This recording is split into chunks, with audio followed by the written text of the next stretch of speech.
नमस्कार। आज के इस प्रेस वार्ता में आप सभी पत्रकार बंधुओं का हार्दिक अभिनंदन है। आज के इस विशेष प्रेस वार्ता को संबोधित करने के लिए हमारे मध्य भारतीय जनता पार्टी की वरिष्ठ नेत्री, बिहार विधान परिषद की सम्मानित सदस्य और भारतीय जनता पार्टी प्रदेश की प्रवक्ता श्रीमती अनामिका सिंह पटेल जी उपस्थित हैं। साथ ही भारतीय जनता पार्टी के प्रवक्ता नीरज कुमार जी, मीडिया के सह प्रभारी अमित प्रकाश बबलू जी, सूरज पांडे जी उपस्थित हैं। मैं विनम्र आग्रह करता हूं श्रीमती अनामिका सिंह पटेल जी से कि आज के इस प्रेस वार्ता को संबोधित करें। धन्यवाद दानिश जी, सारे पत्रकार बंधु। और मुझे अच्छा लग रहा है कि नारी शक्ति अच्छी संख्या में उपस्थित है यहाँ। ये मुझे लगता है दानिश जी के बहुत अच्छे प्रबंधन का कमाल है, उनकी संवेदनशीलता और उनके दायित्व का, कि सब यहाँ आने में खुशी महसूस करते हैं, सबको अच्छा लगता है। और मैं आप लोगों के समक्ष हूँ प्रेस वार्ता के लिए। वो लोग विषय शुरू करेंगे प्रश्न? मैं अपने से शुरू करना? मैं अपने से शुरू करूँगी।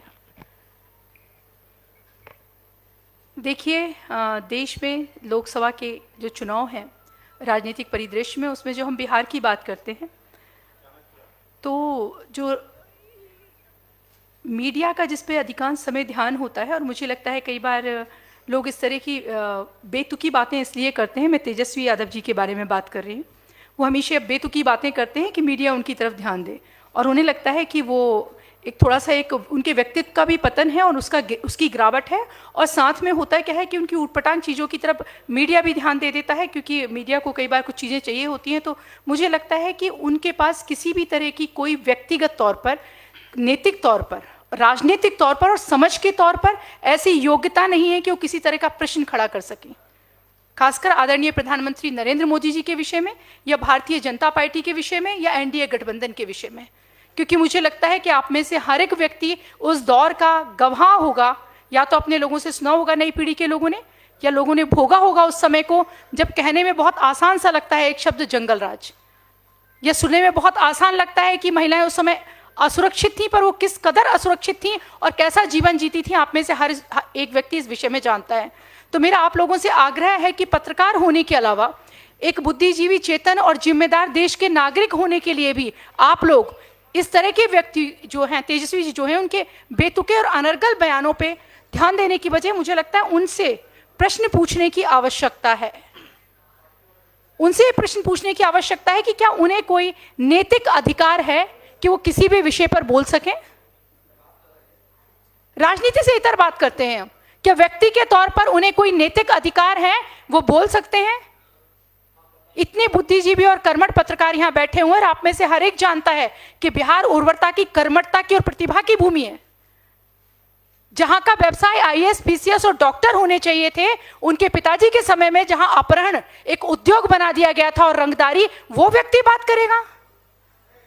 मैं उनसे पूछना चाहती हूं कि उनके पिता के और उनकी माताजी के समय में कितनी महिलाएं सुरक्षित थीं? वो महिला सुरक्षा की बात करते हैं जिनके समय में एक आईएएस की पत्नी आज जो दलित वोट मांगने का ढोंग करते हैं और शोषितों के साथ खड़े होने का स्वांग रचते हैं। मैं पूछना चाहती हूं, जिसके समय में एक दलित आईएएस की पत्नी, उस पत्नी की मां, उसकी भतीजी और उनकी नौकरानियां सालों साल शोषण का, शारीरिक शोषण का शिकार होती रहीं। मैं आईएएस शब्द का इस्तेमाल कर रही हूं, जो बनना बिहार के लोगों का सपना होता है, इस देश के युवा का सपना होता है। और जब एक व्यक्ति आईएएस बनता है तो गांव जौहार का और पीढ़ियों का नाम रोशन होता है। और वो व्यक्ति कितना असहाय रहा होगा, कितना असहाय रहा होगा कि उसकी पत्नी का, उसकी मां का, उसकी भतीजी का शोषण होता रहा और वो चूं भी नहीं बोल सकता था। किस कदर मिली भगत रही होगी नेताओं की, माफियाओं की, अधिकारियों की, आप कल्पना करके देखिए। आप सिर्फ उस जगह पे खुद को खड़े करके देखिए। मेरी महिला मित्रों, मैं आपसे कहना चाहती हूं, विषय राजनीति का नहीं है।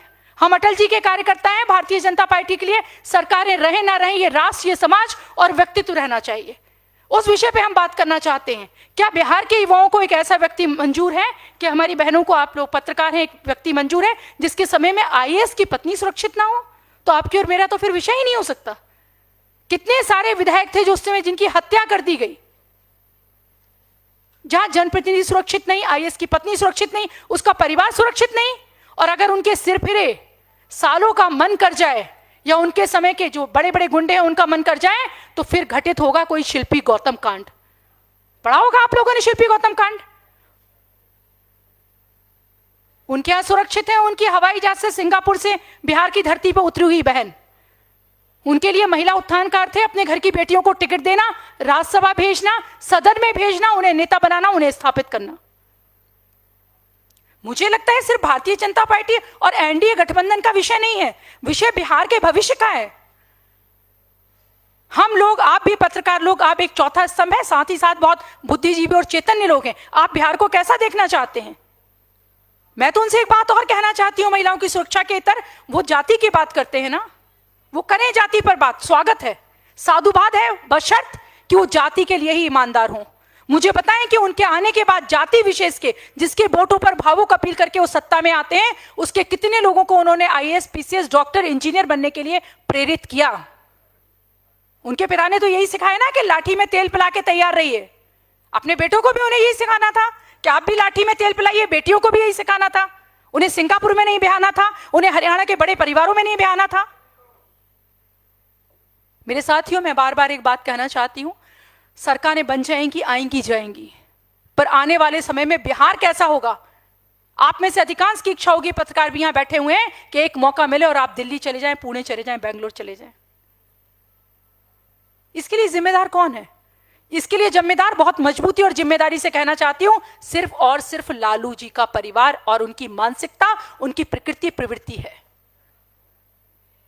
भारतीय जनता पार्टी का हर कार्यकर्ता अपनी पूरी सक्षमता, अपने भाव के साथ चुनाव में लड़ेगा, एनडीए गठबंधन के साथ खड़ा रहेगा और बिहार की बेहतरी के लिए काम करेगा। पर पत्रकार बंदी हूं मेरे भाइयों, आप लोगों का भी दायित्व बनता है कि आप निष्पक्ष होकर इस विषय में लिखें कि आने वाला बिहार कैसा होगा, उसकी तकदीर कैसी होगी, उसकी तस्वीर कैसी होगी। क्या गुजरात के, पुणे के, दिल्ली के, मुंबई के एक एक कमरे के फ्लैट में हमारे बच्चे आने वाले समय में जिएंगे, या बड़े बड़े हमारे गांव जवाहर के छठ घाटों पर हम पूजा करेंगे? यह हमें तय करना है। मातृशक्तियां संस्कृति की वाहक होती हैं, आपको तय करना है कि उनके समय में आईएएस की पत्नी सुरक्षित नहीं, शिल्पी गौतम कांड होता है, तो आने वाली आप यहां रहना चाहेंगे, आप कहीं चले जाना चाहेंगे? आप आने वाले बिहार के विषय में तय करिए। और समाज में हर चीज एक उदाहरण होती है। जब आरजेडी परास्त होती है, जब लालू परिवार परास्त होता है, तो वो प्रतीक है वैसे व्यक्तियों के जो समाज को बांटते हैं। और ऐसे बांटने और तोड़ने वाले लोगों को परास्त होना ही चाहिए समाज के निर्माण के लिए और राष्ट्र के निर्माण के लिए। देखिए, विश्व का इतिहास इस बात का साक्षी है कि जब सभ्यताएं नष्ट होती हैं तो वो खड़ी हो जाती हैं। जापान भी खड़ा हो जाता है परमाणु हमले के बाद भी। जो आप नैतिकता को नष्ट कर दीजिए, आप संस्कृति को नष्ट कर दीजिए, आप चेतन भाव को नष्ट कर दीजिए और संवेदनशीलता को नष्ट कर दीजिए, तो समाज, राष्ट्र खड़ा नहीं हो सकता। तो बिहार में भी वही एक घुन इन्होंने लगा दिया है। वो फिर आएंगे, उन्हें पता है कि मैं एक भावुक अपील करूंगा। मैं नवरात्रि के पहले दिन, इतना ना समझ मत समझिए कि वो इतने ना समझ हैं कि उन्हें नहीं पता कि अगर मैं मछली दिखा रहा हूं उसका अर्थ क्या है। नवरात्रि के पहले दिन अगर वो मछली दिखा रहे हैं, उन्हें उसका अर्थ पता है। वो कुछ कट्टरपंथी लोगों को खुश कर रहे हैं और साथ ही वो मखौल उड़ा रहे हैं बिहार की संस्कृति का। एक दिन बाद छठ भी है, वो कह रहे हैं कि आप करते रहिए, आपको जो करना है, मैं ऐसे ही मछली दिखाऊंगा, फिर आऊंगा, फिर जाति के नाम पे भावुक अपीलें करूंगा, फिर वोट लूंगा और फिर अपनी जीतने की कोशिश करूंगा। क्योंकि उन्हें पता है कि वो हमारी भावनाओं से खेल सकते हैं। तो मैं तो कहना चाहूंगी कि तेजस्वी जी, बिहार का युवा, बिहार का हर देवतुल्य मतदाता चैतन्य है, जागरूक भाव से भरा हुआ है। अब वो आपकी उन भावुक अपीलों में नहीं आएगा। उन अपीलों से इतर जाकर बेहतर बिहार के लिए और बेहतर बिहार की भविष्य के लिए उसकी दिशा और दशा यहां का युवा, यहां का मतदाता तय करेगा। और आने वाले समय में 40 की 40 सीटें एनडीए गठबंधन की झोली में होंगी। क्योंकि एनडीए गठबंधन सिर्फ एक गठबंधन नहीं है जो सरकार बनाने के लिए राजनीति कर रहा है। हम देश की बेहतरी के लिए, हम राष्ट्र के निर्माण के लिए काम कर रहे हैं। विश्व में भारत को श्रेष्ठ शक्ति बनाने के लिए आदरणीय नरेंद्र मोदी जी के नेतृत्व में काम कर रहे हैं। आदरणीय हमारे प्रदेश अध्यक्ष सम्राट चौधरी जी, हमारे उप मुख्यमंत्री विजय सिन्हा जी और हमारे वरिष्ठ नेताओं के नेतृत्व में बिहार काम कर रहा है। एनडीए गठबंधन, नीतीश कुमार जी और सबके एक संकल्प के साथ हम काम कर रहे हैं। इस संकल्प के साथ कि बेहतर विकास हो, सुरक्षित विकास बिहार हो, और बिहार ऐसा हो जहां फिर कोई शिल्पी गौतम कांड ना हो, फिर किसी आईएएस की पत्नी को इतना डरना ना पड़े और आपके जैसी बहनों को ये ना सोचना पड़े। यहाँ इतने बेहतर अवसर हों। अपने युवा साथियों से मैं कहना चाहूँगी, सोशल मीडिया वाले इन्फ्लुएंसर होंगे और बहुत सारे यूट्यूब वाले लोग होंगे, आपको ये ना सोचना पड़े कि आपको पुणे जाना है, बेंगलोर जाना है और दिल्ली जाना है। जाते तो सब मन महसूस के ही, कोई खुश होके नहीं जाता। बिहार इतना बेहतर हो, बिहार इतना सुरक्षित हो, बिहार इतना सुंदर हो, बिहार इतना जागृत हो कि आप सब यहीं रहना चाहें। धन्यवाद। धन्यवाद अनामिका जी। अगर आपके प्रश्न है तो एक एक करके प्रश्न लेंगे प्लीज। यस।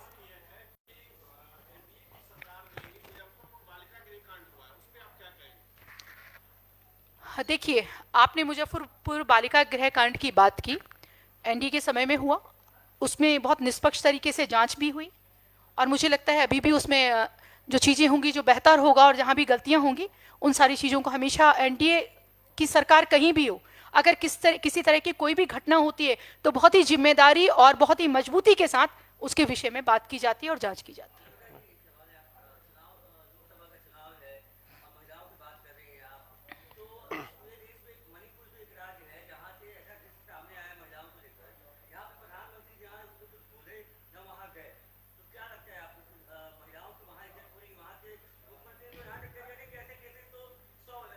मैं आपकी बात का जवाब दूंगी, बहुत समय से इस बात का जवाब देना चाहती हूँ। मणिपुर बहुत ही संवेदनशील विषय है। आप बहुत बुद्धिजीवी हैं, आप निसंदेह पढ़ते होंगे तो समझने की आवश्यकता है। मणिपुर की घटना महज महिला के साथ जो हुआ वो घटना नहीं है, वो एक निहायत ही दुखदाई शर्मनाक घटना है, देश में कहीं भी घटती। पर समझने की आवश्यकता है कि उस घटना के घटने के पीछे कारण क्या है। उस घटना के घटने के पीछे दो जनजातियों का आपस में बहुत भयानक टकराव है, एक विषय। दूसरा विषय, मणिपुर में जब लगातार इस तरह की घटनाएं हो रही हैं तो आपको ये जानना आवश्यक है कि लगातार वहां के स्थानीय लोग कहते रहे कि लंबे समय से घुसपैठिए वहां आते रहे हैं, और घुसपैठिए जो लंबे समय से आते रहे और पूर्व की सरकारों ने उन्हें नहीं रोका, उसका परिणाम है इस तरह की घटना का होना। दूसरा विषय। तीसरा विषय, जब बार बार आदरणीय नरेंद्र मोदी जी के विषय में कहा जाता है तो बहुत पीड़ा होती है। इसलिए नहीं कि मैं भारतीय जनता पार्टी की एक कार्यकर्ता हूं, मैं एक बुद्धिजीवी और चैतन्य व्यक्ति हूं। क्या दुनिया, आप घर में कोई झगड़ा होता है या कोई समस्या होती है तो क्या हर समस्या पे बोलना ही आवश्यक होता है? हर समस्या पर बोलना आवश्यक नहीं होता, उस पर कार्रवाई करना आवश्यक होता है, उस पर देखना आवश्यक होता है, क्योंकि इतना संवेदनशील वो मुद्दा था। लगातार आदरणीय हमारे जो गृह मंत्री अमित शाह जी उस पर नजर रखे रहे, हमारी केंद्रीय एजेंसियां उस पर नजर रखी रही और किस तरह से सब कुछ सामान्य हो जाए उस पर काम किया गया। वो एक राजनीतिक विषय नहीं था कि उस पर जाकर वहां भाषणबाजी की जाती और वहां पर जाते। उनकी हर एक बिंदु पर आदरणीय नरेंद्र मोदी जी का आप सोच के देखिए, जो व्यक्ति ये जानता है कि जो कट्टरपंथी लोग हैं वो कभी भी हमारी मुस्लिम बहनों को भारतीय जनता पार्टी के पक्ष में वोट नहीं देने देंगे, तब भी वो ये रिस्क उठाते हैं, वो ये जोखिम उठाते हैं और 3 तलाक पर बात करते हैं और 3 तलाक खत्म कराते हैं। जो व्यक्ति इतना संवेदनशील है, क्या वो मणिपुर की बहनों के लिए संवेदनशील नहीं होगा? वो निसंदेह उसके लिए संवेदनशील थे। और क्या उचित कार्रवाई होना चाहिए, वहां एक शब्द भी बोलना कितना घातक हो सकता था उस पर बात करना, ये वो समझ सकते हैं जो पूरे देश को संभाल रहे हैं और आज भारत की छवि विश्व में बना रहे हैं। नेक्स्ट। ठीक है, थैंक यू। Yes please.